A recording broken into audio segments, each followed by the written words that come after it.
Este 23, lunes 23 a la noche, con una temperatura tremenda, ¿eh? Frío no, lo que sigue después del frío.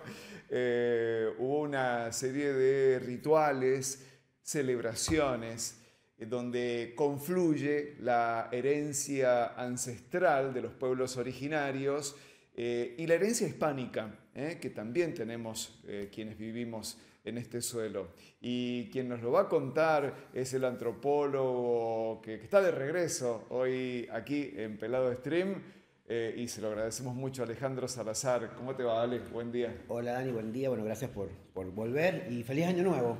¡Feliz Año Feliz año Nuevo! A nuevo. ver, contanos. Esta celebración que los pueblos indígenas andinos han vivido anoche, la madrugada de anoche y hoy hasta horario temprano, con lo que se llama el Año Nuevo Andino o se llama, o ancestralmente se llamaba el Inti Raymi. Inti Raymi, fiesta del sol en quechua. Fiesta que había sido instaurada ya por el siglo XV, 1430, por uno de los incas, líderes en ese imperio tan poderoso, y que refleja su creencia más importante, que es la creencia al sol, que era o que es su divinidad más importante y que tiene que ver con la ritualidad de lo agrícola y la mirada astronómica que tienen los pueblos indígenas.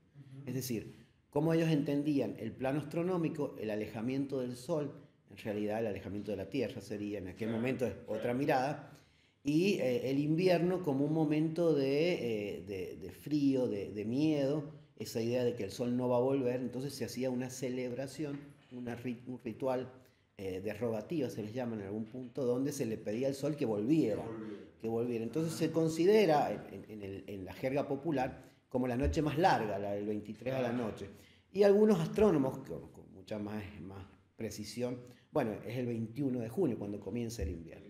Entonces muchas celebraciones de esta en los pueblos indígenas se dan entre el 21 y el 24 o en la madrugada del 23. Anoche específicamente anoche yo estuve en la comunidad de Cochagual, allá en Punta del Médano, hasta las 12 más o menos, donde la comunidad hizo una celebración, fiestas, bailes, comida. ¿Cómo es el ritual, la celebración? En la comunidad, cada comunidad le da su propio ímpetu y su propia característica. Acá la comunidad Cochagual había preparado un espacio muy cerca de una escuela que se llama Pablo VI, Punta del Médano, Mediagua, Sarmiento, en un predio que tienen ahí, y estaba toda la comunidad donde hicieron danzas típicas, hicieron danzas folclóricas, locro, pasteles, café, y estaba el padre Nieto donde hizo una bendición del fuego. Oh, qué interesante la mixtura, ¿no? La fusión. Común la mixtura católica e indígena porque han convivido por 500 años básicamente, más allá que muchos pueblos reniegan de la Iglesia Católica y de su incidencia evangelizadora, perdón, pero han convivido. Entonces lo han invitado al padre que llegara, así que hizo toda una bendición del fuego y unas oraciones ahí, donde, bueno, dijo la importancia de esta mixtura que se va dando. Y que en el ámbito más bien, como vos dijiste, nuestro, de la comarca nuestra, se celebra San Juan, la noche de San Juan. Viene desde España, allá también con los primeros momentos de la iglesia, siglo XI, XII, donde San Juan Bautista es patrono nuestro, en primer lugar de San Juan, y que tiene que ver con la conversión. Es decir, la iglesia impuso, cuando llegó a América, la utilización de esta fecha como la evangelización y el traspaso de los indígenas a la creencia católica. Es decir, el bautismo que lo da San Juan Bautista, por ejemplo. Claro. Y ahí conviven y han convivido esta mixtura cultural durante tanto tiempo. Hace unos años atrás, ¿te acordás cuando hicimos esa entrevista de Jesús y de la importancia de Jesús y por qué esas fechas 24, 31? Tiene que ver con esto, porque los pueblos a lo largo de su historia, todos los pueblos han convivido con estas relaciones con los astros, y justamente el 24 y el 21, tanto en el hemisferio sur como en el hemisferio norte, se van a dar estas solsticios de invierno y verano que van jugando, y los pueblos entienden que son momentos de festejo, de alegría, de volver a pedir para que haya nuevos momentos de augurio en lo que va a venir. Y a mí me llama mucho la atención el simbolismo del fuego, ¿no? Un fuego que que es ancestral, un fuego que está vinculado a los pueblos originarios, que tiene que ver con esta devoción por el sol. Y por otro lado lo católico, ¿no? El culto cristiano, que también acude a este simbolismo del fuego, ¿no? El fuego, ayer el sacerdote lo explicaba también bastante bien desde su mirada católica, esta idea del fuego como que limpia, rejuvenece, capaz de unir cosas que son inimaginadas, fusionar, el calor fusiona, junto con el agua, la tierra, los elementos naturales que también conviven en estas celebraciones. Todas las celebraciones, indígenas y no indígenas también, cuentan con estos elementos. Fuego y agua son elementos que son, podríamos decir, contrarios, pero que en estas ritualidades se funden en una sola cosa. Entonces siempre vamos a encontrar en cada momento de celebración indígena estos elementos junto con la tierra, que es el corolario y es la madre que los indígenas tienen y respetan. Ale, así como pasa con el calendario chino, ¿no? Que van por el 5000 y pico, mucho más, no sé, la verdad que estoy perdido en eso. O los israelitas, ¿no? Los judíos que también tienen ellos sí tienen 5000, creo que los chinos son más todavía. Este año nuevo de los pueblos originarios andinos, ¿también tiene un correlato diferente a nuestro calendario? Sí, no, digamos, lo que hacen los pueblos indígenas hoy es revivir estas celebraciones, teniendo en cuenta también que han convivido con el catolicismo. O sea, no se alejan de esa mirada. O sea, que de repente una persona va a una celebración indígena y de repente rezan un Padre Nuestro y una Ave María. Porque son sincretismos religiosos, es decir, son mixturas que se van dando, que uno puede decir, pero no tiene nada que ver. Si la iglesia invadió, evangelizó, bueno, no tiene que ver hasta cierto punto, diría yo, porque en realidad han convivido, conviven y convivirán por mucho tiempo más. O sea, que tiene que haber ese correlato, esa fusión que se va a dar siempre. Y los pueblos originarios, o los descendientes de pueblos originarios, ¿cómo conservan esas tradiciones? A mí también me resulta muy llamativo y digno de destacar, ¿no? Porque de repente el culto católico está anclado en un aparato educativo cultural. Ahora, esto otro no, se mantuvo siempre en las márgenes, ¿no? Claro, se mantuvo en las orillas, se mantuvo en la clandestinidad del puertas adentro y en la tradición de solamente celebrarlo hacia la familia.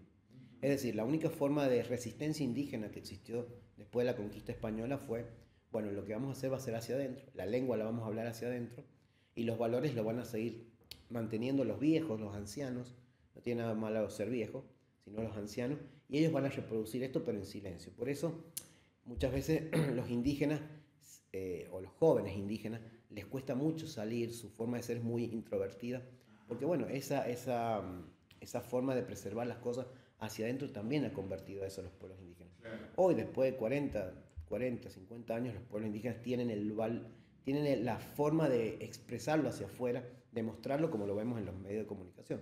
Pero bueno, siempre ha sido tan difícil la imposición cultural hispánica que bueno, han preservado todo esto hacia adentro, puertas adentro, desde la oralidad.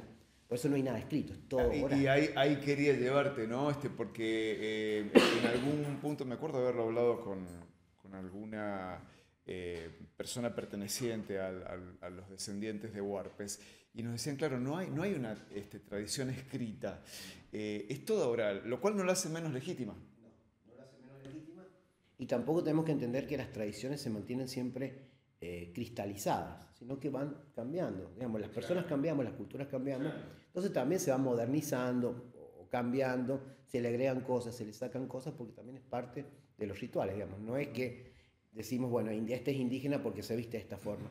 No, digamos, los indígenas conviven con las formas y las prácticas actuales y tienen algunos rituales que les pertenecen a ellos nada más.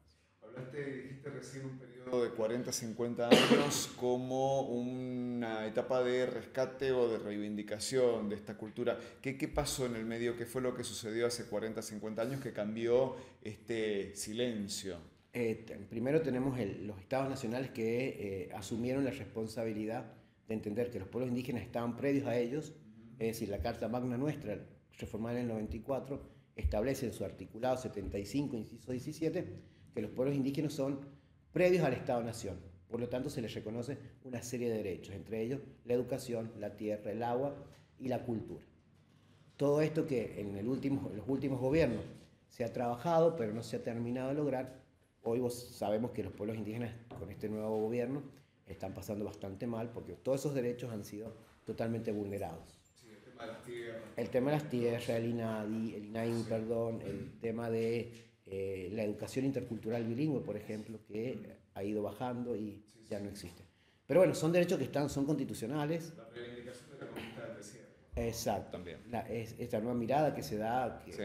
uno pensó que, bueno, ya habíamos hablado bastante de esto, esta batalla cultural que se está dando puntualmente, bueno, ha hecho que en los últimos años los pueblos indígenas vuelvan a ponerse en escena. Hoy con estos nuevos gobiernos muy de derecha, esto está siendo vulnerabilizado nuevamente. Ale, quien quiera saber más de esto, del año nuevo prehispánico, de los pueblos andinos, ¿hay material escrito? ¿Dónde se puede acceder? El PUAI, que es el Programa Universitario de Asuntos Indígenas, trabajamos con las comunidades de San Juan, Huarpes y de Aguitas. Tenemos en la página, tenemos un Instagram que es PUAI, PUAI, como suena, y un Facebook también donde trabajamos. Dependemos de la Facultad de Filosofía, Humanidades y Artes. Y bueno, mucha gente, muchos docentes se acercan siempre para poder enseñar de otra forma. Hemos trabajado mucho con docentes durante muchos años. Los invitamos a ellos y bueno, quien quiera acercarse, que venga. PUAI. De todas maneras vamos a estar etiquetándolos en nuestras publicaciones, en nuestros posteos en redes sociales y recuerden que esta columna de Alejandro, como siempre, va a estar disponible en nuestro canal de YouTube y en nuestra página web www.peladostream.com.ar. Ale, muchas gracias. Muchas gracias, Dale. Alejandro Salazar pasó por aquí, por Pelado Stream.